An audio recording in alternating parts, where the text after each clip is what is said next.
So another thing too, the last video we did was intro number 1. So we're going to do a little bit on intro number 2 while I work a little bit. Can't just sit around all day and do videos. I don't get paid to do that. But so a little bit of backstory on me is I got into cars at an early age. Uncles, cousins, everybody, they all had hot rods and souped up cars. I mean, I'm a little older, so I can remember as a child, hearing those cams chopping and loud, straight pipe exhaust and the roar of a V8 engine, and I was always into it. I ate it up. Well, so during my high school years and my formative years, you call it, I spent a lot of time helping my uncles and everybody work on their cars. And I had one uncle who was a mechanic that he was retired from the Chevrolet place at the time. He done work in his yard, so I learned a lot about cars back then. I'm struggling with this. I'm struggling.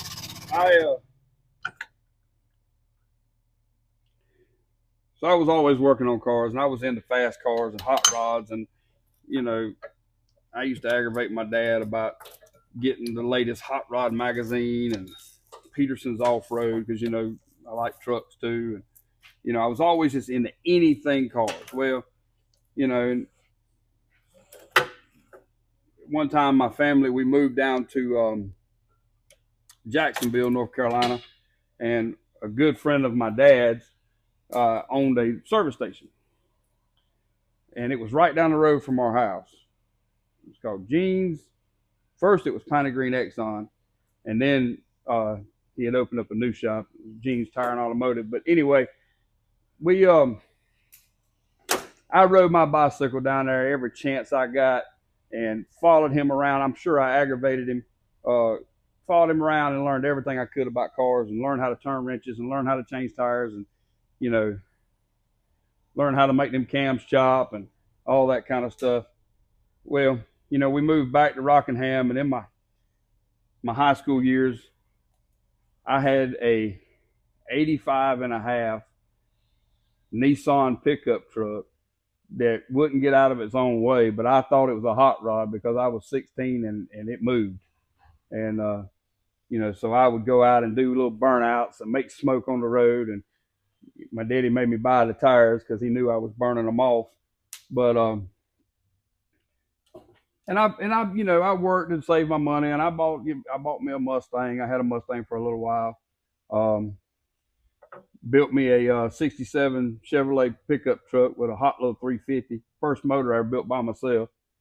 And would go out on Friday, Saturday night, cruise the shopping center, hit the street racing scene. We'd go out in the country and drag race. And, we all thought we had fast stuff. And, the fastest car out there was probably a low 12, high 11. But, I mean, we didn't care about times back then. It was grudge racing. It was street racing. And then I got hooked up with a guy who was actually married to one of my cousins, and he was into bracket racing. So I would go with him to the drag strip. We would all go out there on Friday night and do the test and tune. Because back then, the drag strip, they had a test and tune every Friday night. So we would go out there, take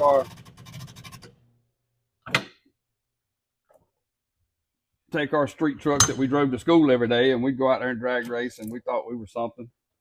And we would go out there and drag race, do our little test and tune, and then on Saturdays and sometimes on Sundays, I would go out there with him and help him with his bracket racing car. And I learned a lot about racing then, but I was still heavily involved in the street racing scene. And I went to the local community college and got me some education in auto mechanics so I could learn how to work on them. And in the meantime, I was learning from different uh, mentors in my life. Jimmy Thompson, he was a huge mentor in my life. I worked for him while I was going to college. Uh, Man, he had a 70 Chevelle Super Sport LS6 454, and I'm telling you, that thing was bad. And he had restored it from the ground up, and he'd get me to help him work on it. And he would give me tips and pointers of how to make things go fast. And I mean, I really enjoyed that job. Um, and after I got finished with my college, um, Jimmy was kind of scaling back. He was getting close to retirement age. Um, so I went to work for Firestone, and I worked for Firestone for several years. I say several. I worked for Firestone probably 3 or 4 years. Um, and I made the decision that, while I was working there, I was still involved in the street racing. I was still involved in, working on cars at the house and working on race cars, trying to make stuff go faster. And I mean, back then we weren't running those 700, 800,000 horsepower cars, man. We were, if you had 350 horse, man, you were king. You were the man. You know what I'm saying? But anyway, so I did that, and I made a decision. I went in the Marine Corps, and I served my time in the Marine Corps, and it helped me in different ways. And when I got out, I went to work for Earl Ayers at Tri-City Muffler, and actually I had come home, and Earl was looking for somebody, and I was looking to get back into turning wrenches because that's what I knew and loved. So uh, one of my earlier mentors that I had worked in his shop some, helping him out was Herman Searcy. And Herman told me, he said, hey, Earl's looking for somebody. You need to go down there. So I went down and talked to Earl, got me a job, and I worked with Earl. And I just enjoyed what I was doing. I was making good money, and I was, working for him during the day, and he would let me use the shop at night to, work on these hopped up cars or do a little side work or whatever. We had a pretty good little deal going. But during that time, I got married, started having kids, and the whole conversation of steady pay and insurance came up. So I had to move along, and I ended up going to work with the railroad because around here, everybody wants to work the railroad. So I worked with the railroad, and I stayed with the railroad about 13 years till I was laid off. And, wasn't as heavily involved in the street racing scene as I once was. And, I was kind of trying to do the family thing. But when I got laid off in 17, and I went and got me a job, just got me a job. I needed something to do, and I was working in a plant, and I wasn't very. I got a job on the highway doing inspection work, and real good job, but the contract run out on that. They started laying contracts off, and I went to work at a plant, and I stayed out there a couple of years. The plant life just wasn't for me. And by this point, I mean, I'm at the point where my kids are grown and doing their thing, and I've made a good life for myself. So I decided I'm going back in the automotive business. I'm gonna work on. I'm doing performance stuff. And I had a guy. We decided we was gonna partner up, and we opened a shop. And I've been here for 3 years. Been back in the business 3, and just doing everything I can to ease my way back in the industry. I'm kind of wedging my way back in. You got to fight your way. You can't be modest, and you can't sit back and be quiet in this industry. You got to put yourself out front, and you got to work hard.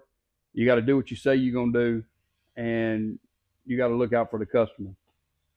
So I done that, and I've been doing that for the past 3 years, and that kind of gets you caught up as to where I come from and where I'm at, and where I'm going. I'm pushing to put myself in the forefront. I want to do the performance stuff. I enjoy it. I enjoy seeing the fruits of my labor. Everything from the tires up. Don't do body work. I told somebody here a while back, I don't have the patience for body work. So, but seriously, on a serious note, I want to be the guy that people come um, to get a good quality job that they know is going to hold up and they know is going to get them where they want to go.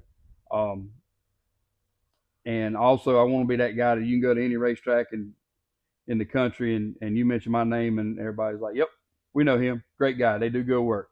Um, a lot of none of my work really comes from around Richmond County. It's from outside of the county and sometimes outside of the state. Um, and I've made some really good friends outside of the state and all over really. But and I know it seems like I'm kind of rambling on, but I mean it's just this is a passion of mine, and I don't know how to express just how passionate I am about um, cars, fast cars, race cars, performance, uh, you know, and I'll keep my opinions to myself on some of the stuff that's going on in the racing world right now because some of it I agree with, and some of it I don't. Um, you know, I'll keep my opinion to myself. But I've met some good people in the racing community, and I'll leave it at that. Um, so we got something big coming up with the shop, and I don't want to say too much because I don't want to jinx it. But so I've got a meeting with another restoration shop, and they we're in serious conversation right now about partnering up on some projects, and us helping them and them helping us. So I will keep you guys updated as it unfolds because I don't want to say something and not be true. But like I said, uh, that's me. That's where I come from. It's not this lustrous thing that you see on YouTube where this guy has an amazing career in racing and opens up a shop or whatever. I'm just a regular guy who loves cars, who loves fast cars. Um, Nothing like the sound of a cam chop, nothing like the sound of a good exhaust, and there's nothing like the feeling of letting go of the button and it putting you back in the seat, win or lose. And that was always my thing when I was either on the street racing or I was at the track racing. Win or lose, it didn't matter to me. I just wanted to let go of that button and go, or let off that brake and go. And the rush, the adrenaline, it's a drug, and it's an addiction. But so please like, follow, share, Facebook, YouTube, TikTok. I appreciate all you guys' likes and follows and subscribes and shares. It helps the channel, and it helps me to know what you like and what you don't like, and what I need to do next. So please just follow us, follow along our journey, and grow with us. Thank you.